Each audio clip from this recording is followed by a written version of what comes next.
இன்னைக்கு தலைப்பே அதுதான், வல்லமையான தேவன். வல்லமையான தேவன் தான் வார்த்தையில வல்லமை உள்ள தேவனா அவர் சிருஷ்டி கர்த்தரா இருந்திருக்கிறார். இந்த 1ஆம் அதிகாரம் படிக்கும்போது ஒன்று சொல்லிட்டு ஒரு நாள் ஆகும் ஆண்டவருக்கு ஆகாது. ஆனால் ஆண்டு சார் வெளிச்சம் உண்டா கடவுள்னார். ஆண்டவர் வந்து ரசித்து பார்த்து அது எப்படி இருக்குது என்ன இருக்குது ஒரு நிதானத்தோடு அந்த இதை படித்தார். ஒரு நாள் 2வது நாள் ஒன்று படிச்சுட்டு அதுக்கு சொல்கிறார், 3வது நாள் ஒன்று படிச்சுட்டு ரசிக்கிறாருங்க. ரசிகர், நல்ல ரசிகர் ஆண்டவர் மாத்திரம்தான். ஒன்னொன்னே படிச்சுட்டு வார்த்தையால் ஒரே நாளில் இது உண்டாகணும் அது ஆகணும்னு எவ்வளோ நேரம் ஆகும் சொல்கிறதுக்கு? வெளிச்சம் உண்டாகணும் இல்லை பிரி இதை பிரின்னு சொல்லவே இல்லையே. நான் இந்த 1ஆம் அதிகாரம் படிக்கல ரொம்ப உட்காந்து ருசிச்சு படிச்சினேன். அப்போ எல்லாம் முடிச்சுட்டு 6 நாள் வரைக்குமா அவருக்கு டைம் தேவை? அப்படி கிடையாது. அவர் அவ்வளோ ஒரு பார்த்து செய்திருக்காருங்க. என்ன இந்த நீர்வாழ் சந்துக்கண்ணா ஒன்றா உருவாகிறத பார்த்து ரசிச்சிருக்காரு இல்லையா? அந்த இதெல்லாம் உருவாக்கிட்டு அதை பார்த்து ஆண்டவர் என்ன பண்ணியிருக்காரு? ஒன்னொன்னையும் பார்த்து சந்தோஷப்பட்டிருக்காரு. தேவன் நல்ல தேவனாக இருக்கிறாரு. அப்போ வார்த்தையினால அந்த வல்லமையினால எல்லாமே உருவாச்சு இல்லையா? அப்போ நம்மக்கிட்ட சொல்கிறாரு வார்த்தையினால, நீ என் மகன்னா அதுதான் கடைசி வரைக்கும் அதுதான் மாறாது. அந்த வார்த்தை மாறாது. தேவன் நமக்கு கூடவே இருந்து நம்மளை நடத்துகிறவராய் எல்லாவற்றையும் நம்மளை ரசிக்கிறாருங்க. அவர் நீ கருப்பா சிகப்பா குட்டையான்னு நெட்டையான்னு பார்க்கல, அன்று என் மகன் என் பிரியமானவளேன்னு கூப்பிட்றாரு. அதனால தான் அப்படிப்பட்ட தேவன் வார்த்தையில் கூட அழகு கொடுத்து நம்ம சர்வ வல்லமை உள்ள தேவன் நம்ம கூட இருக்கிறாருங்க. வெளிப்படுத்தலில் பார்த்தீங்கன்னாக்கா 22:13 நான் அல்பாவும் ஒமேகாவும் ஆதியும் அந்த முந்தினவரும் பிந்தினவருமாக இருக்கிறேன்னு சத்தமாக ஆண்டு சொல்கிறாருங்க. எவ்வளோ அழகான ஆண்டவர் பாருங்க, எவ்வளோ ஒரு மகிமை உள்ள வல்லமை உள்ள தேவனாக இருக்கிறார். இப்படிப்பட்ட வல்லமையின் தேவன் தான் ரட்சிப்பை போய் நமக்கு கொடுத்துருக்காருங்க. இந்த வல்லமை உள்ள தேவன் ரட்சிப்பை கொடுத்து ரட்சிப்பின் உடைய கொடுத்த நிர்வாணியாக இருந்தோம், நமக்கு ரட்சிப்பின் உடைய ஆண்டவர் தந்திருக்கிறார் இல்லையா? ஆனால் ரட்சிப்பின் உடைய கொடுத்த தேவன், வல்லமையை கொடுத்த தேவன், ரட்சிப்பினாலே அவர் வல்லமையினாலே நம்மை அழைத்து பாவத்திலேருந்து மீட்டெடுத்த தேவன் என்ன செய்கிறாருனாக்கா, யோசித்து பார்த்தாக்கா நம்மளை உத்தமமாக இருக்க சொல்கிறாரு. ஆபிரகாம எத்தனை வயசில் சொல்கிறார்? 99 வயதுல நினைக்கிறேன். ஆதியாகமம் 17:1 அதுல அவருடைய வயது போடப்பட்டிருக்கோம்னு இருக்கு. ஆபிரகாம் 99 வயதான போது கர்த்தர் ஆபிரகாம் தரிசனமாகி, நான் சர்வ வல்லமையுள்ள தேவன், நீ எனக்கு முன்பாக நடந்து கொண்ட உத்தமனாயிரு. பாருங்க, 99 வயசுல கூட என்ன கேட்கிறாரு? உத்தமத்தை கேட்கிறார். உத்தமனா என்னது? ஜபத்துல அவர் மேலே வைக்கிற அன்பில், அவர் மேலே வைக்கிற விசுவாசத்தில், நம்பிக்கையில், ஏன்னா அவருக்காக முன்னிருந்து செயலுக்கு என்ன வந்தாலும் அவருக்காக. அதனால தாங்க அவர் என்னது விசுவாசத்தின் தகப்பனாக மாற முடிஞ்சது. அவரே வந்து சொல்கிறாருங்க, ஆண்டவரே வந்து சொல்கிறாரு உத்தமமாக இருன்னு சொல்லிட்டுன்னு. அப்போ நான் சர்வ வல்லமை தேவன் சொல்கிறாரு, தன்னை அறிமுகப்படுத்தி கொள்கிறாரு. இப்போ அந்த 99 வயதிலேயே உத்தமத்தை எதிர்பார்க்கும்போது நம்மளாம் எந்த மாதிரி சில வேலையில் நம்ம எல்லா வேலையிலும் உத்தமமாக நடக்க முடியல இல்லையா? ஆனால் ஆண்டவர் சொல்கிறாரு, அப்போது நம்மளை நேசிக்கிறாரு. உத்தமமாக நடக்க முடியாத சூழ்நிலையில கூட மறுபடியும் நம்மளை என்ன பண்ணுறாரு? தட்டி திருப்பி விடுறாரு. இந்த பசங்களாம் ரிமோட் கார் விடும். ரிமோட் கார் விட இல்லை சோஃபா கிட்ட வந்து முட்டோம், நம்ம கார் கிட்ட விட்டோம், நம்ம என்ன பண்ணுவோம்? உட்காந்துட்டு அது திருப்பி விடுவோம். அவங்க ரிமோட்டில் என்ன பண்ணோம்? அது திரும்பி போகும். அது போல தான் ஆண்டவர் நம்மளை என்ன பண்ணுறாரு? ரிமோட் கண்ட்ரோல் எங்கன்னா போய் முட்டி மோதிக்கிட்டோம்னா திருப்பி இப்படி போ அப்படி போன்னு சொல்லிட்டுன்னு ஆண்டர்கிட்ட இருக்கிற ரிமோட்னால நம்மளை வந்து என்ன பண்ணுறாரு? கொண்டு போகிறாரு. அந்த வல்லமை உள்ள தேவன் நிறைய காரியங்கள் எடுத்துக்கிறார். நீங்கள் நமக்கு வந்து சொல்லவே வேண்டாம், எல்லா அற்புதங்களும் ஆண்டவர் செய்தது தான் இல்லையா? நம்மளை கண்டுபிடிச்சதே ஒரு பெரிய அற்புதம்னு நான் சொல்லுவேன். நான் அந்த வல்லமை உள்ள தேவன் தான் நமக்கு தகப்பனாக இருக்கார். அதை முதல்ல மைண்டில் வச்சுக்கோங்க. மீட் எடுத்த நல்ல தகப்பனாக இருக்கிறாருன்னா அந்த வல்லமை உள்ள தேவன் சாதாரணமான அப்பா இல்லை, சொக்கலிங்கம் இல்லை. எங்கள் அப்பா பேர் சொக்கலிங்கம் அப்படி கிடையாது. எங்கள் ஆண்டவர் வல்லமை உள்ள தேவன். எனக்கு அப்படிப்பட்ட ஒரு பிதாவை கொடுத்ததுக்காக நான் கர்த்தரை ஸ்தோத்தரிக்கிறேன். என் பிதா யாருன்னு எங்கள் அப்பாவுக்கு வெளிப்படுத்தவும் எனக்கு கிருபை செய்தார். ஏன்னா சர்வ வல்லமையுள்ள தேவன் என்னுடைய தகப்பன்னு சொல்லிட்டுன்னு அவருக்கு உணர செய்யவும் தேவன் எங்களுக்கு ஒரு சந்தர்ப்பத்தை கொடுத்தார். அவரும் ஆண்டவரை விசுவாசிக்க ஆரம்பித்தார். 1 நாளாகமும் 16ஆம் அதிகாரம் பாருங்களேன், 16-11. கர்த்தரையும் அவர் வல்லமையும் நாடுங்கள், அவர் சமூகத்தை நித்தமும் தேடுங்கள். ஏற்கனவே நம்ம படிச்சிருக்கோம் இல்லையா? அதனால 26ஆவது வசனம், 25, 26. கர்த்தர் பெரியவரோ மிகவும் துதிக்கப்படத்தக்கவருமாய் இருக்கிறார். எல்லா தேவர்களிலும் பயப்படத்தக்கவர் அவரே. சகல ஜனங்களுடைய தேவர்களும் விக்கிரங்கள் தானே. கர்த்தரோ வானங்களை உண்டாக்கினவர். அப்படிப்பட்ட வல்லமை உள்ள எல்லாத்தையும் உண்டாக்கின தேவன் தான் உங்களுக்கும் எனக்கும் பிதாவாக இருக்கிறார். அப்ப தேவன் நமக்கு கொடுக்கும் வல்லமை எப்படி பெற முடியும்? அப்ப வல்லமை கொடுத்து நம்மளை ரட்சித்து கொண்டு வந்திருக்காரு. ஆனா இப்ப எப்படி வல்லமை பெற்றுக்கொள்ள முடியும்? சங்கீதம் 59, 16, 17 பாருங்களேன், தாவீது என்ன செய்யறாருன்னு. சங்கீதம் 59, 16. நானும் உம்முடைய வல்லமையை பாடி காலையிலே உம்முடைய கிருபையை மகிழ்ச்சியோடு புகழுவேன். எனக்கு நெருக்கம் உண்டான நாளிலே நீர் எனக்கு தஞ்சமும் உயர்ந்த அடைக்கலமும் ஆனீர். என் பலனே உம்மை கீர்த்தனம் பண்ணுவேன். தேவன் எனக்கு உயர்ந்த அடைக்கலமும் கிருபையுள்ள என் தேவனுமாய் இருக்கிறார். பாருங்க எவ்வளோ இந்த இது யாருன்னா சொல்லி கொடுத்தாங்களா? யாருமே சொல்லி கொடுக்கல. ஆனா அவர் என்ன அழகா சொல்ற, என் தேவனே என்ன காரியம் பாருங்க. 16வது வசனத்துல தான் எனக்கு ரொம்ப பிடிச்சது. நானும் உடைய வல்லமையை பாடி. நான் தான் சொல்ல, தாவீது அந்த தேவனுடைய வல்லமையை தெரிஞ்சுக்கிட்டதுனால தான் அந்த சிங்கத்தை கிழிச்சு போட்டிருப்பாருன்னு நான் நினைக்கிறேன். அப்போ நமக்கு எதிராக வருகிற சிங்கம் போன்று வருகிற பிரச்சனையை நம்ம என்ன பண்ணணும்? ஞானத்தோடு செயல்பட்டு அந்த இடத்துல முறியடிக்க முடியும். ஏன்னா கர்த்தர் யாரோட கூட? வல்லமை உள்ள தேவன். உடைய வல்லமையை பாடி காலையிலே உடைய கிருபையை மகிழ்ச்சியோடு புகழ்வேன். இன்னைக்கு பாட்டெல்லாம் பாடுங்க, எல்லாமே நல்ல மகிழ்ச்சியான பாடல் தான் இல்லையா? அப்போ அந்த காரியம் எதனாலனாக்கா அவரிடத்துல அன்பு கூறுறவங்களுக்கு தாங்க. அந்த அன்பு கூறுனதுனால தான் இந்த வார்த்தை வருது. அன்பு கூர்ந்தா தான் நம்ம என்ன பண்ணுவோம்? கீர்த்தனம் பண்ண முடியும், மகிழ்ச்சியோடு இருக்க முடியும், காலையில் அவருடைய கிருபையை கேட்க முடியும்.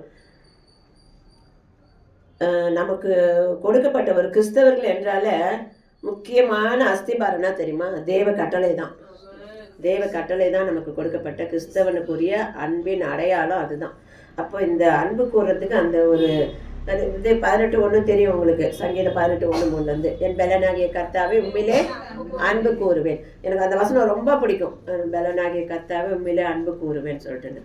இப்போ அந்த அன்பு கூறும் பொழுது தேவன் அந்த இடத்துல வல்லமையை வெளிப்படுத்துறார். அதனால தான் அந்த தாவீது தனியாக இருக்கும்போதும் சரி, கோலியாத்துக்கு முன்னால் நிற்கும் போதும் சரி, வல்லமை அறிந்தனால தான் என் தேவனுடைய நாமத்தை சொல்லி நான் வரேன் அப்படின்னு சொல்லிட்டுன்னு போக முடிஞ்சுது. அந்த வல்லமை அறிஞ்சிக்கிட்டிங்கன்னா நீங்களும் எல்லா சத்துருகாகட்டும், எதிராக வர காரியங்களாகட்டும் நிர்மூலமாக்க தேவன் வல்லமை நமக்குள்ளாக கிடைக்கும். அப்போ தேவன் இடத்துலேருந்து வல்லமை எப்படி பெற முடியும்னா அவரிடத்துல அன்பு கூற வேண்டும். நம்முடைய ஆவிக்குரிய செயல்பாடுகள் அனைத்துமே அவரில் அன்பு கூறலைன்னா வீணாகும். அவர்கிட்ட அன்பு கூறாமல் நன்மை செய்தோ எந்த செயல்பாடு செய்தாலும் என்ன பண்ண முடியும்? ஒன்றும் பண்ண முடியாது. அதனால தான் பவுல் கிறிஸ்துவ நிமித்தமாக ஆண்டு என்ன சொல்றாரு? கிறிஸ்துவின் அன்பை விட்டு என்னை பிரிப்பவன் யாருன்னு கேட்குறாரு இல்லையா?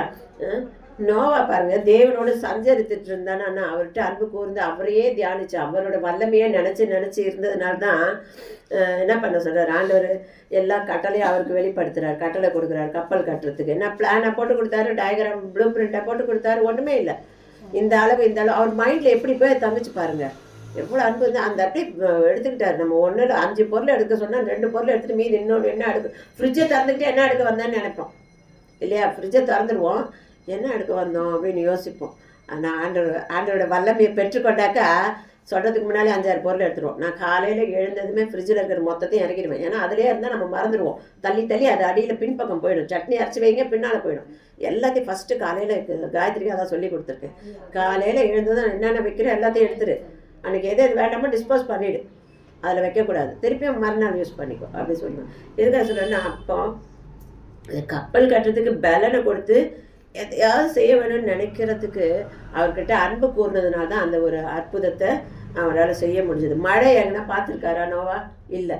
அந்த வல்லமை ஆண்டவர் பற்றி தெரியும், ஆண்டவர் பிடிக்கும், ஆண்டவர் மேலே அன்பு வச்சுருக்காரு.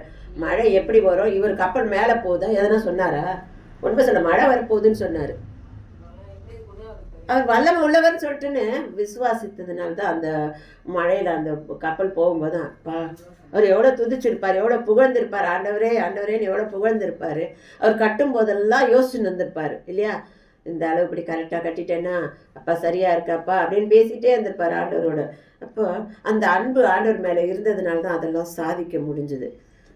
இந்த முதலாவது நமக்கு இந்த பெற்றுக்கொள்ளக்கூடிய வழி என்னன்னாக்கா, தேவன் நமக்கு கொடுக்கும் வல்லமை எப்படி பெற முடியும்னா தேவனிடத்துல அன்பு கூறுவது. ரெண்டாவது காரியம் பார்த்தீங்கன்னாக்கா, விசுவாசிக்கும் போது வல்லமை வெளிப்படும். அவரை விசுவாசிக்கும் போது தான் வல்லமை, 100% விசுவாசிக்கும் போது வல்லமை வெளிப்படும். மத்தேயு 9:27.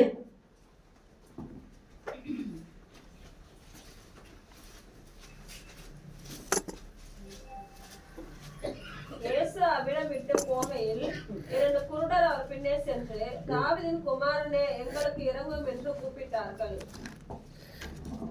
அடுத்தது, அவர் வீட்டிற்கு வந்த பின்பு அந்த குருடர் அவரிடத்தில் வந்தார்கள்.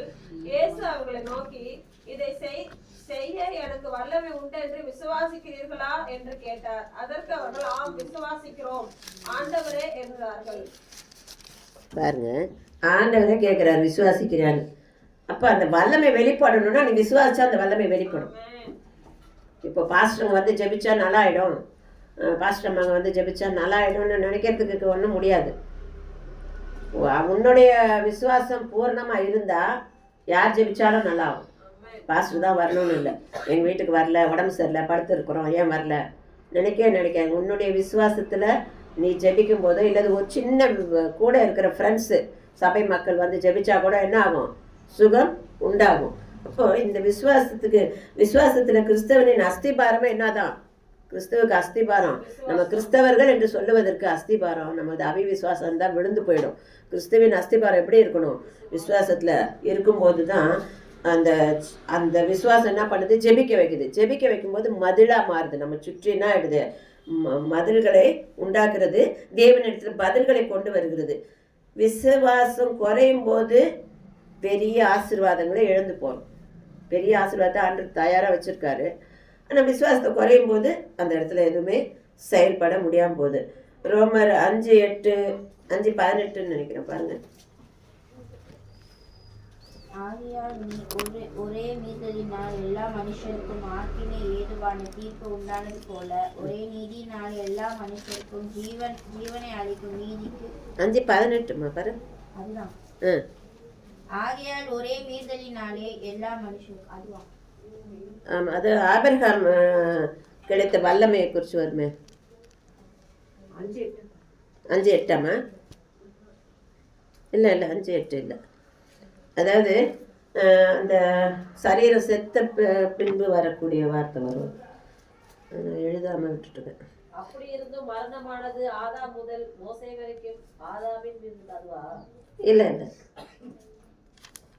அதாவது சரீரம் செத்த சூழ்நிலையிலையும் அந்த ஆபிரகாமுக்கு கிடைத்த வல்லமை என்னது, சாராளுக்கும் அந்த நின்று போயிடுச்சு.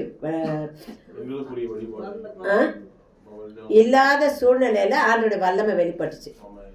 அது என்ன காரணம்னாக்கா, எதையுமே தன் சரீரம் செத்து போனதே நினைக்காம இருந்தாலும். எனக்கு அந்த வார்த்தை தான் என் மைண்டில் இருந்தது, நான் மிஸ் பண்ணிட்டேன், எழுதாமல் விட்டுட்டேன். அந்த இடத்துல தன் சரீரம் செத்து போனதே நினைக்காம இருந்தார். ஆண்டு சொன்ன வார்த்தை மட்டும் நினச்சிட்டு இருந்திருக்காரு போல இருக்கு.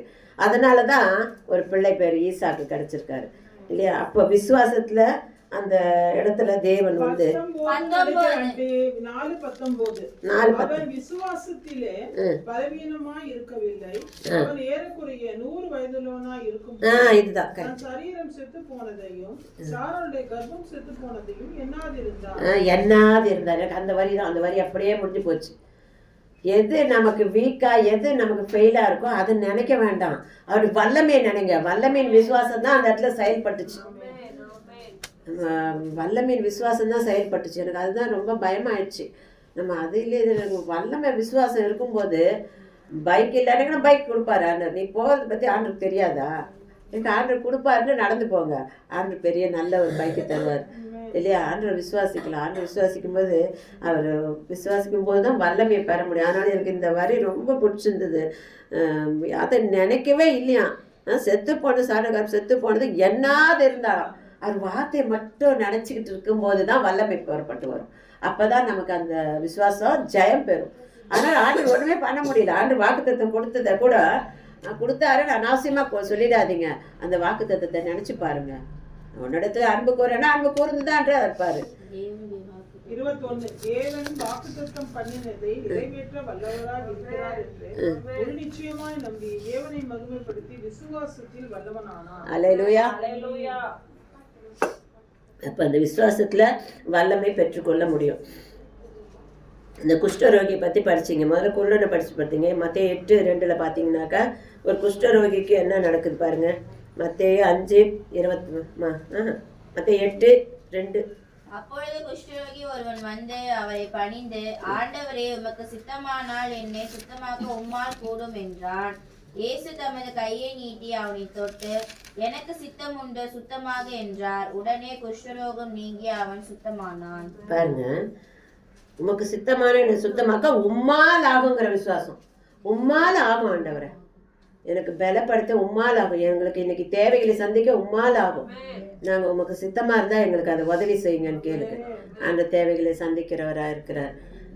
ஒரு நாளும் நம்மளை கைவிட மாட்டார், வெக்கப்பட்டு போக விட மாட்டார். ஆண்டவர் நடத்துகிறவராக இருக்கிறார். ஏற்கனவே சொல்லியிருக்கேன் உங்களுக்கு அந்த ஒரு சம்பவத்தை. நியூ இயர் செலிப்ரேஷனு இங்கே பக்கத்தில் ஃப்ரெண்ட்ஸுங்க வீட்டுக்கு வேறு மறுநாள் கெஸ்ட்டு வராங்க, பசங்க வராங்க, எங்கள் தம்பிங்கெலாம் வராங்க. எனக்கு சேலரியே கொடுக்கவே இல்லை அவங்க. அதை நம்பிட்டு இருந்தேன் நான். 31ஆந்தேதி நைட்டு நாங்கள் சிஎஸ்ஐ சர்ச்சுக்கு தான் போயிட்டுருந்தோம், ராமரத்னாட்ட. அங்கே தான் நாங்கள் இருந்தோம். அப்போ எங்களுக்கு சேலரியே வரல. அப்போ இவங்களுக்கும் வேலை இல்லை. என்னடா அது அப்படின்னு சொல்லிட்டு கஷ்டத்தோடு வரும்போது தான் நான் சொல்லியிருக்கேன், அந்த செக் போஸ்ட்டில் தான் பஸ் இருக்கும். அப்போ 65E பஸ்ஸு இங்கே காமராஜர் நகருக்கு வரும். அப்போ வர்றதுக்காக வெயிட் பண்ணுறேன் அந்த டைமிங்க்காக. ஆனால் கண்ணுலேருந்து தண்ணி ஊற்றிக்கிட்டே இருக்குது. ஹேண்ட்பேக்கு கையில் இது வச்சிட்ருக்கேன். என்ன இது சர்ச்சுக்கு எப்படி போகிறது, ரொம்ப கஷ்டமான சூழ்நிலையில் இருக்கேன்.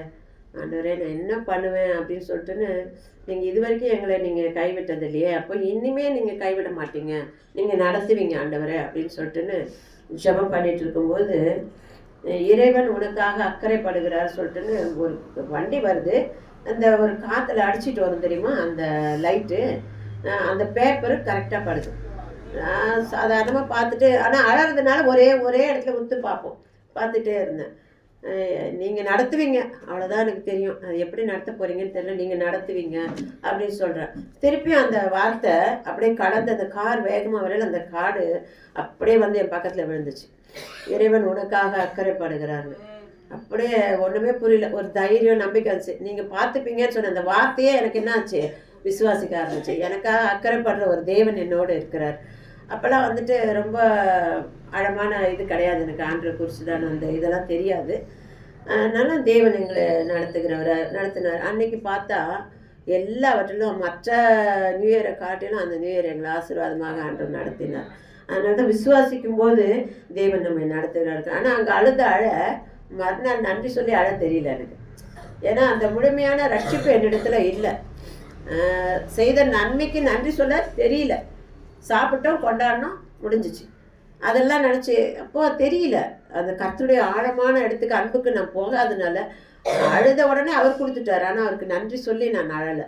இப்போ யோசித்து பார்க்கும்போது நம்முடைய ஆவி ஆத்மா சரீரம் இயேசுவால் மீட்கப்பட்ட பிறகு, அது உணர்ந்த பிறகு, அந்த ரட்சிப்பின் அப்புறம் முழுமையான இது கிடையாது. அப்போ அந்த ரட்சிப்பின் ஆழத்துக்குள்ளே நம்ம போனாதான், ஒரு சின்னதை காணாமல் வச்சுட்டு தேடும்போது கிடச்சிட்டால ஆண்டவரே தேங்க்யூ ஜீசஸ்ன்றோம், ஸ்தோத்திரம் ஆண்டவரேன்னு சொல்கிறோம். ஒரு நிமிஷம் கிடைக்காத பொருள் தேடிக்கிட்டே இருப்போம், அங்கே தான் கிடைக்கும். தேங்க்யூ ஜீசஸ் சொல்கிறோமா இல்லையா, அது பழகிட்டோம். அப்போ அந்த பலப்படுத்த விசுவாசத்தை என்ன பண்ணுது, விசுவாசிக்கும் போது வல்லமையை தேவன் கொண்டு வருகிறவராய் காணப்படுகிறார். இன்னைக்கு பிரதர் செபிக்கும் போது பரிசுத்த ஆவியின் வல்லமை, ஆவியின் வல்லமையை பெற்றுக்கொள்ளணும். உண்மையிலே அந்த பாயிண்ட்டை நான் எழுதியிருக்கேன். அப்போ தேவ ஆவியானவர் ஒரு மனதோட காரியத்தை செய்கிறார். அதனால தான் ஒவ்வொருத்தருக்கும் நான் சொல்கிற ஒரே விசேஷம், உபவாசிக்கலையோ இது உபவாசித்து படம் பண்ணி கேளுங்க, பிடிவாதம் பண்ணி கேளுங்க, ஆண்டவரே எனக்கு அபிஷேகத்தை தாருங்க. என்றைக்கோ பெற்ற அபிஷேகத்தை அந்த 4 வார்த்தையே பேசாதீங்க. நான் அதை தான் சொல்லுவேன். அபிஷேகம் பெற்றுட்டு அந்த 4 வார்த்தையோடு நிற்கக்கூடாது. தேவனிடத்துல கேட்கணும், ஆண்டவரே நான் உம்மோட பேசணும், உம்மோட பழகணும், எனக்கு நல்ல வரங்களை கொடுங்க. ஏன்னா ஆவின் வரங்கள் 9 இருக்குது இல்லையா, ஆண்டவர் தரத்துக்கு. அது நம்ம ஆவிக்குரிய வளர்ச்சிக்கு முக்கியமான அஸ்திபாரம். எப்படி அன்பு ஒரு கட்டளையோ விசுவாசம் ஒரு அஸ்திபாரமும், அதே மாதிரி பரிசுத்த பில்டிங் எழும்போம். கீழே வந்து என்ன ஆயிடுச்சு, அஸ்திபாரம், கிறிஸ்துவின் அஸ்திபாரம் கீழே கடகாலன்னு வச்சுக்கோங்களேன். மேலே எழும்புறதுக்கு, கட்டடம் எழும்பி மேலே மூடுறதுக்கு என்ன வேணும், பரிசுத்தாண்ட அபிஷேகம் வேணும். அந்த வல்லமையை பெற்றுக்கணும். அந்த வல்லமை இருந்துச்சுன்னா ஆண்டவர் நமக்கு நிறைய வல்லமையை கொடுக்குறாரு. அந்த பரிசுத்தவான்களை குறித்து இன்னைக்கு பாட்டு பாடணும் இல்லையா? பரிசுத்தவான்கள் எல்லாம் என்ன பண்ணுறாங்க, வல்லமையை பெற்றுக்கொண்டதுனால தான் அவங்க மூலயமா அநேகருக்கு என்னாச்சு, சுகம் கிடைச்சிது, அற்புதம் நடந்தது, அதிசயம் நடந்தது இல்லையா? பரிசுத்த பலப்படுத்தல் இல்லாமல் கிறிஸ்துவுக்கு சாட்சியாகவே இருக்க முடியாதுங்க. சாட்சி அடிக்கடி இழந்து போகிறோம் அப்படின்னா பரிசுத்த வல்லமை என்ன பண்ணல, நம்ம இன்னும் முழுமையாக பெற்றுக்கொள்ளவில்லை. அந்த பரிசுத்த வல்லமை இருந்துச்சுன்னா தாங்கக்கூடிய பலனை கொடுக்கும். அவர் கிறிஸ்து எவ்வளோ தாங்கினார், துப்புனா தாங்கினாரு, குத்துனா தாங்கினாரு, தெரிஞ்சே தாங்கினாரு பாருங்க. அதுதான் பெரிய ஒரு ஆச்சரியம். இவன் என்னை அடிப்பான் தெரிஞ்ச பக்கத்துலேருந்து வச்சுட்டு சாட்டையில் அடிப்பான், எதில் அடிக்கிறான், தெரிஞ்சே அடி வாங்கிட்டு இருக்காரு நமக்காக.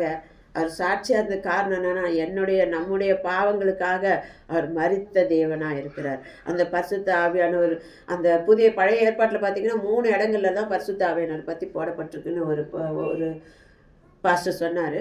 ஆனால் புதிய ஏற்பாட்டில் அப்படி இல்லை. அப்போஸ்தலரில் பார்த்தீங்கன்னா பரிசுத்த ஆவியானவரை பற்றியே போடப்பட்டிருக்கும். அப்போ கிறிஸ்துவுக்கு சாட்சியாக இருக்கிறதுக்கு முக்கியமான அஸ்திபாரம் தேவனாகிய பரிசுத்த ஆவியானவர் வல்லமையை தரும்படிக்காக நாம் அவரிடத்துல இந்த 3வது காரியம் என்னன்னா, பரிசுத்த வல்லமையை பெற்றுக்கொள்ளணும். அதை பெற்றுக்கொள்றதுக்கு கலாத்தியரில் இருக்குது, ஆவியானவர் கனி என்ன பண்ணணும், வெளிப்பட வேண்டும் என்று போடப்பட்டிருக்கும் 5:22-23. ஆனால் மாம்சத்தின் கிரியை பாருங்க 17 இருக்குது, ஆவின் கிழவி 9 தான் இருக்கு இல்லையா? அந்த 9 மாம்சத்தின் கிரியை 17 ஓடி ஓடி வருவோம், ஏறுவோம் இறங்குவோம். இந்த பரமபதம் விளையாடுற மாதிரி ஏனியில் ஆவியின் கனியில் ஏறுவோம், டக்குன்னு மாம்சத்தின் கிரியில் என்ன பண்ணுவோம், ஒரு பாம்பு வரும் இல்லை ஒரு இது வரும், டக்குன்னு இறங்குவோம். ஏனியா, ஏனி ஏறுறது இறங்குறது வேற என்னமா இருக்குமே, எல்லா இடமே பாம்பு தான் போட்டுருக்குமா, ஏறல லேடர். சரி, அப்போ நான் அதான் யோசித்து பார்த்துட்டு இருந்தேன், 17 ஏறுறது இறங்குறதுமா இருக்கிறோம் இல்லை? அப்படி ஆவியின் கடையில் 9 ஏறக்கூடிய பிள்ளைகளாக நாம் காணப்படணும். அப்போ அதுக்கு எப்படி ஏற முடியும், எப்படி செயல்பட முடியும்? அந்த பரிசுத்தாவின் பலப்படுத்தினால்தான் கிறிஸ்துவுக்கு நம்ம சாட்சியாக இருக்க முடியும். அவருக்கு தான் நமக்கு செயல்பட முடியும். அந்த பலத்தை காற்று வீசிச்சான் பரிசுத்தாவின் ஆண்டு சொல்லிட்டு போகிறேன். எனக்கு அந்த ஒரு வசனம் நான் எழுதுனேன்னு தெரியல, அப்போஸ்தலர்ல எடுங்களேன். அப்போ பெந்தேகோஸ்தே என்னும் நாள் வந்தபோது அவர்கள் எல்லோரும் ஒருமனப்பட்ட ஒரு இடத்தில் வந்திருந்தார்கள். அப்பொழுது பலத்த காற்று அடிக்கிற முழக்கம் போல வானத்திலிருந்து சரியாய் ஒரு முழக்கம் உண்டாயிற்று. அவர்கள் உட்கார்ந்திருந்த வீடு முழுவதும் நிறைவேற்று. 2 அது இல்லைம்மா, அது சரி, அது வேணும் தான், படிக்கணும் தான். அந்த ஆண்டர் சொல்லிட்டு பாரு, 1வது அதிகாரம் அவர் சொல்லுவார் பாருங்க, 8வது வசனம் 1:8. ஆவி உங்களிடத்தில் வரும்போது நீங்கள் பலனடைந்த எருசலேமிலும் யூதேயா முழுவதிலும் சமாரியாவிலும் பூமியின் கடைசி பரியந்தமும் எனக்கு சாட்சிகளாய் இருப்பீர்கள். யாருக்கு சாட்சியா இருப்பீங்க? அவர் யார் கொடுக்குறார்? உங்களிடத்தில் வரும்போது இந்த பரிசுத்த தரதே தேவன் தான். அவர் தனியாக விட்டுட்டே போகல. அந்த வல்லமையை கொடுக்குற பரிசுத்தானுக்கு வல்லமை இருக்கு. ஒரு மனுஷன் போய் ஒரு இடத்துல ஜெபிக்கணும், செயல்படணும்னா அவருக்குள்ள பரிசுத்த அளவு கடந்த அன்போடு அவர் இறங்கி கிரியை செய்வார். சாதாரண ஆளுன்னு நினைக்காதீங்க, உங்களுக்குள்ள பரிசுத்த நீங்கள் எல்லா காரியங்களும் செய்ய முடியும். அதனால தான் சிம்சோன் என்ன பண்ணுறாரு, ஆண்டவரே இந்த ஒரு விஷயம் என்னை நினச்சிடும், பரிசுத்த மேலே இறங்கினது தான் எல்லாத்தையும் கோட்டையே உடைக்க முடியும். சில வேளையில் அப்படி தான் நமக்கு எதிராக வர்றவங்களை பேசுறதுக்கு மடங்கடிக்கிறதுக்கு தேவன் நமக்கு என்னத்தை கொடுப்பாரு, தேவ பலனை கொடுக்குற பரிசுத்தன் பலனை கொடுப்பாரு. சம்மட்டி அடிக்கக்கூடிய வார்த்தைகளையும் வல்லமையும் ஆண்டவர் கொடுக்கிறவராக காணப்படுகிறார். அதனால் இந்த இடத்துல நான் பார்க்கும்போது எனக்கு சாட்சியாக பூமியின் கடைசி பரியந்தம் நம்முடைய ஜீவன் இருக்கிற வரைக்கும் அவருக்கு சாட்சியாக இருக்க முடியாது. வல்லமையை பெற்றுக்கொள்ள நமக்கு பலன் இல்லை ஆண்டவரை, எங்களுக்கு சாட்சியாக இருக்க முடியல ஆண்டவர், அடிக்கடி விழுந்து போகிறோம், அடிக்கடி இந்த 17வது அந்த மாம்சத்தின் கிரியையில் ஏறி இறங்குறோம் ஆண்டவரை. எங்களுக்கு தேவ பலன், உன்னதத்தின் ஆவி எங்களுக்கு எங்கள் மூலயமா அநேகருக்கு அற்புதம் நடக்கணும். எங்கள் மூலயமா நடக்கணும்னா நான் தேவனுடைய அபிஷேகத்தை பெற்றுக்கொள்ளணும். என்னதான் உலகத்தில் சர்டிஃபிகேட் வாங்கலாம், பெரிய பெரிய இதுன்னா சொல்கிறது அந்த மொமெண்டம், அந்த இதெல்லாம் வாங்கலாம், எல்லாம் கொண்டு போய் ஷெல்ஃபில் வைப்போம், நாளைக்கு நம்மளை பொட்டியில் வைப்பாங்க. ஆனால் அந்த தேவனுடைய அபிஷேகத்தை பெற்றோம்னாக்கா நம்மளை பரலோகத்தில் வைப்பார். ஆமென் இல்லையா? அந்த பரலோகத்துக்காக தான் நம்ம இப்படி பாடுபட்டுட்டு இருக்கோம். அதனால் ஏறுறது இறங்குறத பார்த்துக்கோங்க, பாம்புக்கிட்ட இருந்து இறங்கிடுறேனான்னு பார்த்துக்கோங்க. பரமபதம் விளையாட்டு ஏதோ ஒரு விஷயம் இருக்குது போல இருக்குது அந்த காலத்தில் விளையாண்டது இல்லையா? யோசித்து பார்க்கும்போது சகல சத்தியத்திற்குள்ள நடத்துகிற தேவன் தான் நம்முடைய தேவனாக இருக்கிறார். அப்போ வந்துட்டு சும்மா இல்லைங்க அவர். யோவான் 16:13 பார்த்தீங்கன்னா தெரியும், அவர் வல்லமை உள்ள தேவனாக எப்படி கிரியை செய்கிறார் பாருங்க. 16:14 16 14 13 படி. உங்களுக்கு அறிவிப்பதினால் என்னை மகிமைப்படுத்துவார். பிதானுடையவைகள் யாவும் என்னுடையது, அதனாலே அவர் என்னுடையதில் எடுத்து உங்களுக்கு அறிவிப்பார் என்றார். 13 சத்தியாவியாகிய அவர் வரும்போது சகல சத்தியத்திற்குள்ளும் உங்களை நடத்துவார். அவர் தம்முடைய சுயமாய் பேசாமல் தாம் கேள்விப்பட்டவைகளை யாவின் சொல்லி வரப்போகிற காரியங்களை உங்களுக்கு அறிவிப்பார். ஆமென். உங்களுக்கு தேவனிடத்துல இருந்து ரகசியம் கிடைக்கணுமா? சர்வ வல்லமை உள்ள தேவன் எனக்கெல்லாம் அபிஷேகத்தில் நிரம்பணும்னு தான் ஆசைப்படுவேன். சர்வ வல்லமை உள்ள தேவன் அபிஷேகத்தை இன்னும் கொடுக்கணும், இன்னும் வந்து ரகசியங்களை வெளிப்படுத்தணும். கொஞ்ச நாள் ஆயிடுச்சு. அது என்ன சொல்கிறது, அந்த சாம்பல் பூத்துட்ருக்கு, நெருப்பு இருக்குது, சாம்பல் மேலே இருக்குதுன்னு நினைக்கிறேன். அதனால் அதிலேருந்து நான் ஜெயம் பெறணும், வல்லமை பெற்றுக்கொள்ளணும்னு வாஞ்சியாக இருக்கணும். அப்போ தான் நமக்கு பலன் கொடுப்பாரு. ஏன்னா ரகசியங்களை வெளிப்படுத்துகிற தேவனாய் அவர் இருக்கிறார். சகல சத்தியத்துக்குள்ளும் நடத்துகிறார். சத்தியம் ஒரு மனுஷனுக்குள்ளே இருந்துச்சுன்னா அந்த இடத்துல தேவன் நம்மை நடத்துகிறவராக இருக்கிறார். ரோமர் 8:26-27 படிங்க. அந்தபடியே ஆவியானவரோ தமது பலவீனங்களில் நமக்கு உதவி செய்கிறார். நாம் ஏற்றபடி வேண்டிக் கொள்ள வேண்டியது இன்னதென்று அறியாமல் இருக்கிறபடியால் ஆவியானவர் தாமே வாக்கு கடங்காத பெருமூச்சுகளோடு நமக்காக வேண்டுதல் செய்கிறார். ஆவியானவர் தேவனுடைய சித்தத்தின்படியே பரிசுத்தவான்களுக்காக வேண்டுதல் செய்கிறபடியால் இருதயங்களை ஆராய்ந்து பார்க்கிறவர் ஆவியின் சிந்தை இன்னதென்று அறிவார். பாருங்க, இந்த வேண்டுதல் கூட சில சமயம் இருக்கிறது போதும், இது போதும், அது போதும், ஆண்டவர்கிட்ட நான் பண்ணுறேன்னு சொல்லிட்டு கூட இருந்து நம்ம உதடல வார்த்தையை போட்டு அவர் வல்லமையான வார்த்தைகளை கொடுத்து தேவன் வந்து ஜபத்தில் நம்மளை நடத்தி நமக்கு ஒரு பலப்படுத்துகிறார். சாட்சியாக வாழ கர்த்தர் கிருபை செய்கிறார். மத்தேயு 1:18 படிக்க வேண்டாம். பரிசுத்த ஆவியானவர் பலத்தினால மரியாள் என்ன பண்ணுறாங்க, கர்ப்பவதி ஆனார்கள். அவருடைய காரியம் என்னன்னா, அவங்க காத்திருந்தாங்க. அந்த காலத்தில் அநேக கன்னிமார்கள் காத்து கொண்டிருந்தார்கள். இயேசு கிறிஸ்து பிறக்க போகிறார், மேசியா வர போகிறார், ஒரு கண்ணியின் வயிற்றில் பிறக்க போகிறார் என்று ஏசாயா தீர்க்கதரிசன புத்தகத்தில் எழுதப்பட்டபடி அநேக பேர் காத்திருக்கும் பொழுது இந்த மரியாளுக்கு தேவன் அப்படி ஒரு அற்புதத்தை வல்லமையை வெளிப்படுத்தினால்தான் இன்னைக்கு உலகம் பூரா இயேசு கிறிஸ்துவை அறியக்கூடிய தேவனுடைய திட்டத்தை நிறைவேற்ற அப்போ அந்த ஒரு மகளை எடுத்த போல இன்னைக்கு நம்மளை செலக்ட் பண்ணியிருக்காரு. உனக்குள்ள இயேசு கிறிஸ்து வந்த பிறகு நீ அநேகருக்கு ஆசீர்வாதமான பாத்திரமாய் காணப்பட முடியும். அப்போ உலகத்தில் நம்மளையும் ஆண்டவர் என்ன பண்ணுவார், உலகம் எங்கும் போய் சர்வ சிருஷ்டிக்கும் பிரசங்கிங்கன்னு சொல்லிட்டாரு. நான் இந்த ஆவடை விட்டு போக மாட்டேன்னு நினைக்காதீங்க, இதை விட்டுட்டு போக மாட்டேன்னு நினைக்காதீங்க. நீங்கள் சிருஷ்டி கர்த்தர், உங்கள் வல்லமை உள்ள கர்த்தர் உங்களை எங்கே வேணாலும் கூப்பிடணும்னு நினச்சாருன்னா நீங்கள் அவர் கிட்ட இருந்து நீங்கள் ஜெபிக்கும் பொழுது தேவன் உங்களை வல்லமையாக எடுத்து பயன்படுத்துகிறவராய் காணப்படுகிறார். மத்தேயு 1:18 பாருங்களேன். மத்தேயு 1:18 விவரமாவது அவருடைய தாயாகிய மரியாள் யோசேப்புக்கு நியமிக்கப்பட்டிருக்கையில் அவர்கள் கூடி வரும் முன்னே அவர் பரிசுத்த காணப்பட்டது. 19-20 படிமா. அவள் புருஷனாகிய யோசேப்பு நீதிமானா இருந்து அவளை அவமானப்படுத்த மனதில்லாமல் ரகசியமான் அவளை தள்ளிவிட யோசனையா இருந்தான். அவன் இப்படி சிந்தித்துக் கொண்டிருக்கையில் கர்த்தருடைய தூதன் சொப்பனத்தில் அவனுக்கு காணப்பட்டு, தாவீதின் குமாரனாகிய யோசேப்பே, உன் மனைவியாகிய மரியாளை சேர்த்து கொள்ள ஐயப்படாதே, அவளிடத்தில் உற்பத்தியாகிறது பரிசுத்த ஆவியினால் உண்டானது. ஆமென். பாருங்க, இந்த இடத்துல இந்த யோசேப்பு குறித்து சாட்சி தான் நான் யோசித்து பார்க்குறேன். யோசேப்பு ஒரு நீதிமானன் தான். பிறரை அவமானப்படுத்தாத படிக்கு இருக்கிறவங்க தான் நீதிமான். கடனை திருப்பி கொடுக்க நினைக்கிறவங்க நீதிமான். நிறைய காரியங்கள் நீதிமான் நீதிமான் நீதிமான் வரும். ஆனால் இந்த இடத்துல இவர் வந்து சொல்கிறாரு, இந்த மரியாதை ஐயோ இவளை எப்படி கல்யாணம் பண்ணிக்கிறது அப்படின்னு நினைக்காம ரொம்ப நிறைய கேரக்டர் அவர்கிட்ட இருக்குது. இதில் வந்து கொஞ்சமாக எழுதப்பட்டிருக்குன்னு நான் நினைக்கிறேன். ஏன்னா தேவன் அவ்வளோ வந்து சின்ன காரியமாக இருந்தாலும் அவ்வளோ ஒரு அழகான அந்த 2 வசனத்திலே அவருடைய உயர்ந்த பண்புகளை அந்த இடத்துல எழுதி வச்சிருக்காரு. யோசேப்பு இந்த இடத்துலலாம் சொன்ன பிறகு இதெல்லாம் பார்த்த பிறகு இந்த 24வது வசனம் படிங்களேன்.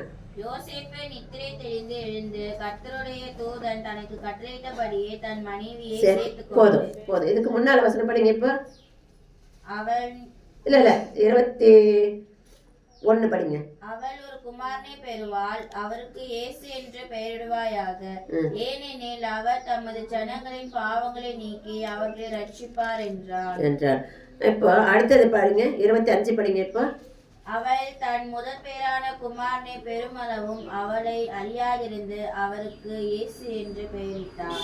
ஆண்டவர் சொன்ன அந்த வார்த்தையை இம்மானுவேலாக கூட இருக்க போறாரு. இயேசு என்று பெயரிடுவாயாக என்று சொன்ன வார்த்தையை அந்த இடத்துல இயேசுன்னு சொல்லிட்டு பெயரை வச்சு அந்த பாருங்க அவர் எவ்வளோ ஒரு அந்த அவர் பிள்ளை பேர் பெற வரைக்கும் என்ன பண்ணியிருக்காரு, அவரு அறியாது இருந்தாலும் அவங்க அவ்வளோ ஒரு டீசெண்டான ஒரு நல்ல ஜென்டில்மேனாக நல்ல அழகு மரியாதை இல்லையா. கல்யாணம் தான் ஆயிடுச்சு, என்ன மனைவியோட இல்லை. ஆனால் கர்த்தருடைய வார்த்தைக்கு அவங்க முதலிடம் கொடுத்து அந்த குழந்தை பெற வரைக்கும் அவளை எவ்வளோ பாதுகாத்து எவ்வளோ கஷ்டப்பட்டு அந்த இயேசு கிறிஸ்துக்காக அவர் தன்னைத்தானே அர்ப்பணிச்சிருக்காருன்னா தேவனுடைய வல்லமையை அந்த யோசேப்பு அறிந்திருந்தார். ஏன்னா உலக ரட்சகர் பிறக்க போறாரு, உலக ரட்சகர் எனக்குள்ள பிறந்திருக்காரு, அந்த உலக ரட்சகர் என்னுடைய ஆண்டவர் என்று சொல்லி அவர் மகிழ்ந்திருக்கிறாரு. அதனால்தான் அப்படிப்பட்ட ஒரு சூழ்நிலை சாட்சியாக இந்த அதே மாதிரி தான் இந்த சிமியோன் சரி வயதான சிமியோன் ஆலயத்தில் உட்காந்துக்கிட்டு என்ன பண்ணுறாரு, வந்துட்டு அவருக்கு ரகசியம் நான் சொன்னேன் இல்லையா, பரிசுத்த வல்லமை இருந்துச்சுன்னா அந்த ரகசியங்களை வெளிப்படுத்துவார், சகல சத்தியத்துக்கும் நடத்துவார். அந்த ரகசியத்தை இன்னைக்கு ஆண்டவர் வந்து இன்னைக்கு வரப்போறாரு இயேசு கிறிஸ்து அப்படி சொல்லி போனதுனால தன் கைகளில் ஏந்தி என்னுடைய கண்கள் என்ன பண்ணுச்சு, ரட்சணத்தை கண்டது என்று சிமியோன் சொல்றாரு. அப்போ நமக்குள்ள அந்த தேவனுடைய ஆவியானவர் நமக்குள்ள இருந்தாருனாக்கா இன்னைக்கு இன்னைக்கு இந்த இடத்துல தேவனுடைய உனக்கு பேசுவாரு, உனக்கு ஆண்டு தருவாரு என்று சொல்லி தேவன் நம்மை அழைத்து வருகிற தேவனாய் காணப்படுகிறார். அதனால இப்படிப்பட்ட சூழ்நிலை. அதனால தான் நான் நினச்சி பார்க்குறேன், இந்த ஸ்டேஷன்ல எனக்கு ரொம்ப இந்த பேதுருவை நினைச்சாதான் ஆண்டவர் தான் ரொம்ப கொஞ்சிறாருன்னு நான் நினைக்கிறேன். என்ன பண்ணுறாரு ஆண்டவர், நம்ம இதில் யோவானில் பார்க்கும்போது நேசிக்கிறாயான்னு சொல்கிறாருல்ல, அவருக்கு தெரியலாம் நேசிக்கிறாரு சொல்லிட்டுன்னு. ஏன் அவனை விட்டுட்டு மனசு வரலன்னா அந்த படிங்களேன் 21வது வசனத்தில் 21 அதிகாரத்தில். அவர்கள் போஜனம் பண்ணின பின்பு இயேசு சீமோன் பேதுருவை நோக்கி, யோனாவின் குமாரனாகிய சீமோனே, இவர்களிலும் அதிகமாய் என்னிடத்தில் அன்பாய் இருக்கிறாயா என்றார். அதற்கு அவன், ஆம் ஆண்டவரே, உம்மை நேசிக்கிறேன் என்பதை நீர் அறிவீர் என்றான். அவர், என் ஆட்டுக்குட்டிகளை மெய்ப்பாயாக என்றார். போதும் பாருங்க, இந்த இடத்துல ஆண்டவர் இவர் என்ன சொல்றாருன்னா, சீமோன் பேதுருவை எல்லாம் போஜனம் பின்பு எத்தனையோ சீஷருங்க இருக்காங்க, யாருக்கிட்டையும் போய் அவர் கேட்கல, இவர்கிட்ட வந்து கேட்குறாருண்ணா. ஏன்னா இவன் துருன்னு இருப்பானே, எப்போ பாரு கேள்வி கேட்டுட்டு இருப்பானே, என்ன நான் பண்ணுறேன், நான் வரேன், நான் பண்ணுறேன் அப்படின்னு சொல்லிட்டு எதுக்கு எடுத்தாலும் ஓடி வருவானு. அவன் மேலே ஆண்டு பாருங்க அன்பு, அவர் நம்ம மேலே அன்பு கூறுறாருங்க. அதனால தான் நம்மக்கிட்ட எத்தனை தடவை ஓடி அவர் வந்து அவர் தூஷித்து இது பண்ணால் கூட ஆண்டது நேசிக்கிறாயா என்று கேட்டுக்கிட்டே இருக்கிற ஒரு சத்தம் நமக்குள்ளே வந்துக்கிட்டே இருக்கும். அந்த நேசிப்பு தேவனுடைய இது, அந்த ஞாபகத்தில் வச்சுக்கோங்க. பரிசுத்த ஆவியானவருக்கு கொடுத்து இவனை பலப்படுத்தணும், இவனை உயர்த்தணும், விழுந்து போகாமல் பார்த்துக்கணும்னு அவ்வளோ தேவனுடைய அன்புனால தான் இவன் விசுவாசிக்கிறான். ஆண்டவரே அது 3வது வசனத்தில் நம்ம படிக்க வேண்டாம், நான் அவங்க நேசிக்கிறேன்னு சொல்லிட்டு 3வது கேட்டபடினால அவர் சொல்றாரு, எல்லாவற்றையும் நீங்க அறிந்திருக்கீங்க, நாம நேசிக்கிறேன்னு சொல்லிட்டு எப்படி என்ன பண்ணியிருப்பாரு, அழுதுருப்பாரு. அப்ப அந்த அழுகி ஆண்டு பார்க்குறாரு. பார்த்துட்டு தான் சொல்றாரு, நீ இப்படி அப்படி ஓடிக்கிட்டு இருக்க. அதனால தான் ஆண்டு என்ன பண்றாரு, பரிசுத்த ஆண்டு வல்லமையை அனுப்புறாரு. வல்லமை அனுப்பி அவரை போப்பா மாத்துறாரு. அவருக்கு ஒன்றுமே தெரியாது. படகு வாங்கிட்டு திருப்பி கொடுக்கும்போது கூட என்னை விட்டு போயிடுங்க, நான் பாவியான மனுஷன்னு ஆரம்பத்தில் சொன்ன மனுஷன் அந்த எருசலேம்ல நின்றுக்கிட்டு கலிலேயரே வாங்க கவனிங்க இயேசு கிறிஸ்துவை பற்றி அப்படி முழக்கமிடுற அளவுக்கு வேலையை ஞானி ஆக்கினார். தேவன் எடுத்து பயன்படுத்தினார். அந்த பரிசுத்தாவின் வல்லமையை பெற்றுக்கொள்ளும் பொழுதுதான் அந்த இடத்துல தேவன் உங்களுக்கு எனக்கு கிரியை செய்வார். சும்மா உட்கார்ந்துட்டு இருக்கக்கூடாது. கடைசி காலம் தேவனுடைய பரிசுத்தாவினை பெற்றுக்கொண்டு தேவனுடைய வல்லமையை பெற்றுக்கொண்டு அநேகருக்கு சாட்சியாய் உங்க மூலமா அநேகர் ரட்சிக்கப்படும்படிக்காக, உங்க மூலமா அநேகர் அபிஷேகம் பெறும்படிக்காக, தேவனுடைய வல்லமையை பெற்றுக்கொள்ளும்படிக்காக, தேவன் கிரியை செய்யும்படிக்காக, எழும்பி பிரகாசிக்கும்படிக்காக உங்கள் தூசியை உதறிவிட்டு எழுந்துறீங்க. தேவனிடத்துல அன்பு கூறுகிறவர்களுக்கும், தேவனிடத்துல முழுமையான விசுவாசம் வைக்கிறவர்களுக்கும், தேவனுடைய பரிசுத்த ஆவியை வாஞ்சிக்கிறவர்களுக்கும் தேவன் பரிசுத்த ஆவியை தருகிறவராய் காணப்படுகிறார். கர்த்தர் தாமே இந்த நாளில் கொடுத்த ஒவ்வொரு வார்த்தைகளுக்காக தேவ கரம் நம்மை நீட்டி அவர் நம்மை அழைக்கிற தேவனாய், அவர் வாழ்ந்து சுகமாய் இருக்கும்படி மாத்திரம் இல்ல, எழுந்த கிரியை நடப்பிக்கும்படிக்காக அனுப்புகிறார். ஒரு பாடா இருந்தாலும் எந்த சூழ்நிலையா இருந்தாலும் எழுந்து எனக்காக ஓடு என்று சொல்லி இருக்கிறார். அவர்கள் அப்படிப்பட்ட வேலையை நம்ம செய்யறதுக்கு நம்ம எழுந்து பிரகாசிக்கிற விளக்குகளால் கர்த்தர் நம்மை நடத்தணும். நம்ம அவருக்கு அவர் முன்பாக நடக்கிறார், பின்னால நம்ம போய்கிட்டே இருக்கணும். கர்த்தர் தாமே உங்களை ஒவ்வொருவரையும் ஆசீர்வதிப்பாராக. தேவரே நீர் கொடுத்த வார்த்தைகளுக்காக நன்றி செலுத்துகிறேன். மீட்பர் எங்கள் மீட்பர் உயிரோடு இருக்கிறீரப்பா. உங்களுடைய தேவனாகிய பரிசுத்த வல்லமை இந்த வேலையில இந்த பிள்ளைகள் மேல இறங்கும்படிக்காக ஜெபிக்கிறோம் ராஜா. ஒவ்வொருவர் யாரெல்லாம் வாஞ்சிக்கிறார்களோ என் தேவோ ரகலபாரி பாக்கவா என் தேவனுடைய வல்லமை யாரெல்லாம் வாஞ்சிக்கிறார்களோ அவர்களுக்கெல்லாம் என் தேவன் நம்முடைய வல்லமையை வெளிப்படுத்துங்கப்பா. அநேகருக்கு மத்தியிலே இவர்களை உயர்ந்து பேசட்டும், சத்தமாய் கர்த்தரை குறித்து அறிவிக்கட்டும். என் தேவன் இவர்கள் வீடுகளிலே என் தேவன் சந்தோஷத்தை உண்டாக்குவீராக ராஜா. என் கர்த்தர் அப்படியாக பிள்ளைகளை இந்த ஆண்டு அபிஷேகத்திலே நடத்தி வழிநடத்தும்படிக்காக வாழ்த்தி ஜெபிக்கிறேன் இயேசுவின் நல்ல நாமத்தில் பிதாவே.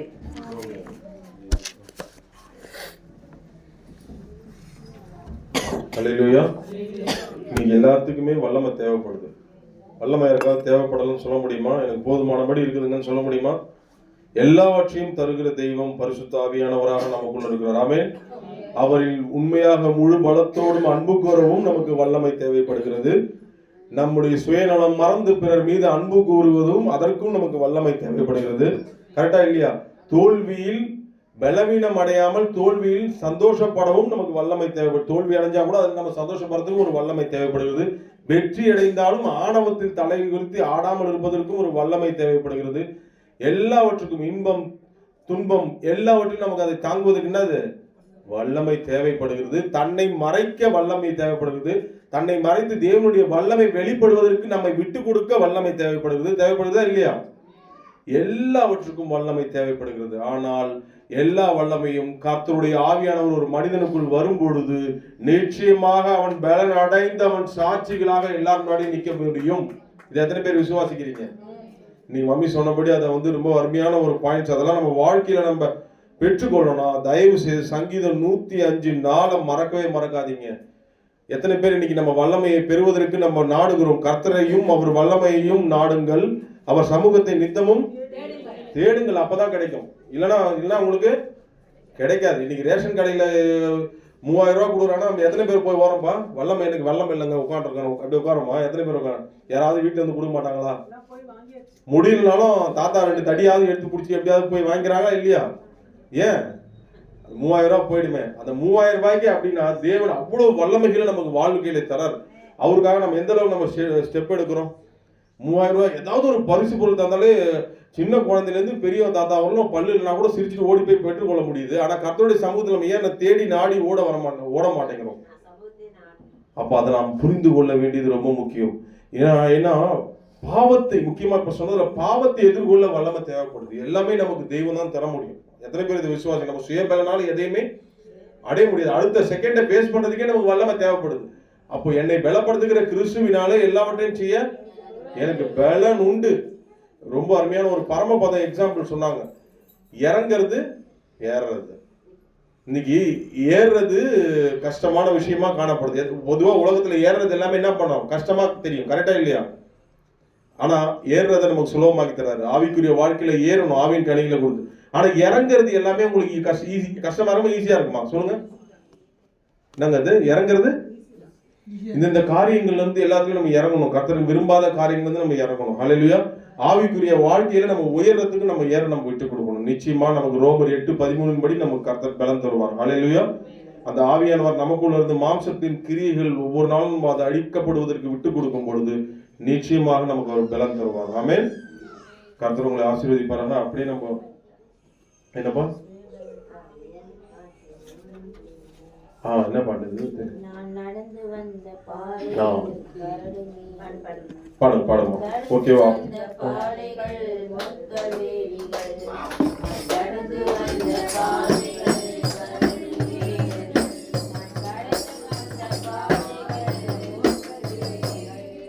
நடக்க முடியல டாடி, நடக்க முடியல, நடக்க முடியல டாடி, நடக்க முடியல. சாமி சொல்லுங்க, கரத்தில் ஏந்தி சொல்லுங்க. சாமி சொல்லுங்க, கரத்தில் ஏந்தி சொல்லுங்க. சுயபலத்தால் ஓடி பார்த்த ஓட முடியல, என் மனபலத்தால் நடந்து பார்த்து நடக்க முடியல. என் சுயபலத்தால் ஓடி பார்த்து ஓட முடியல, என் மனபலத்தால் நடந்து பார்த்து நடக்க முடியல. தோள் பலத்தால் சுமந்து பார்த்து சுமக்க முடியல, என் கால் பலத்தால் கடந்து பார்த்து கடக்க முடியல. நடக்க முடியல டாடி, நடக்க முடியல, நடக்க முடியல டாடி, நடக்க முடியல. சாமி சொல்லுங்க, கரத்தில் ஏந்தி சொல்லுங்க. சாமி சொல்லுங்க, கரத்தில் ஏந்தி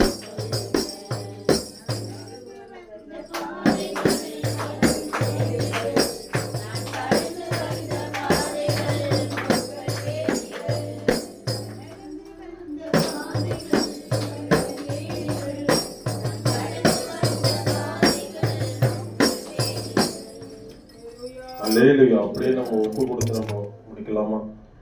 எங்களை அளவுக்கு அதிகமாக நேசிக்கிற எங்கள் அன்பின் பிதாவே, எங்களை அதிகமாக நேசிக்கிற இயேசு கிறிஸ்துவே, எங்களோடு கூட எங்களுக்கு வல்லமையை தந்து எங்களுக்கு மரணம் வரைந்தும் நடத்தும் பரிசுத்த ஆவியானவரே, தர்மியான இந்த ஓய்வு நாள் ஆராதனையில இதுவரை வழிநடத்தின எபினேசர் இந்த செய்தியின் பகுதியில் எங்களை பலப்படுத்திருக்கிறீங்க.